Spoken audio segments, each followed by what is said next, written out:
ରୁଷିଆରେ ହୋଇଥିବା ବିପଦପୂର୍ଣ୍ଣ ଭୂମିକମ୍ପ ସୁନାମିର ଆଶଙ୍କା ବୃଦ୍ଧି କରିଛି। ଏହାକୁ ଧ୍ୟାନରେ ରଖି ଜାପାନରେ ସୁରକ୍ଷା ବ୍ୟବସ୍ଥା ଆରମ୍ଭ କରାଯାଇଛି। ଭୂମିକମ୍ପର ତୀବ୍ରତା ରିକ୍ଟର ସ୍କେଲରେ 8.7 ମାପ କରାଯାଇଛି। ତେବେ ରୁଷିଆର ପୂର୍ବାଞ୍ଚଳ କାମଚାଟକାରେ ସକାଳେ ଏହି ଭୂମିକମ୍ପ ରେକର୍ଡ କରାଯାଇଛି।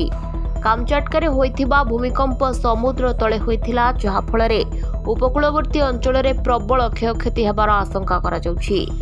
ଆମେରିକାର ଭୂତତ୍ତ୍ୱ ସର୍ଭେ ଅନୁଯାୟୀ ଭୂମିକମ୍ପ ପ୍ରାୟ 19.3 କିଲୋମିଟର ଗଭୀରତାରେ ହୋଇଥିଲା, ଯାହାଫଳରେ ପୃଷ୍ଠରେ ପ୍ରବଳ ଭୂମିକମ୍ପ ଅନୁଭୂତ ହୋଇଛି। କମ୍ ଗଭୀରତା ବିଶିଷ୍ଟ ଭୂମିକମ୍ପ ଭୂମିପୃଷ୍ଠ ଉପରେ ଅଧିକ ପ୍ରଭାବ ପକାଇଥାଏ ଏବଂ ପ୍ରାୟତଃ ସୁନାମି ସୃଷ୍ଟି କରିଥାଏ।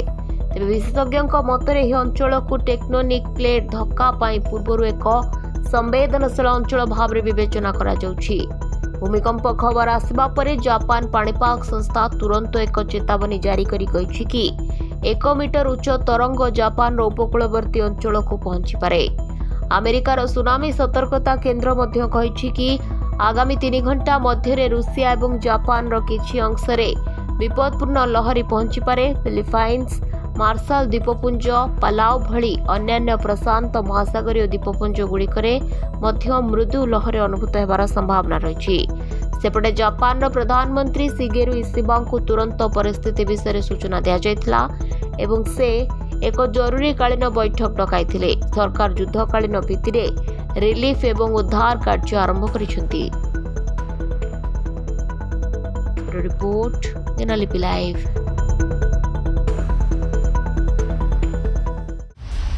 दिनलिपि लाइव को एबे ही लाइक शेयर सब्सक्राइब करंतु।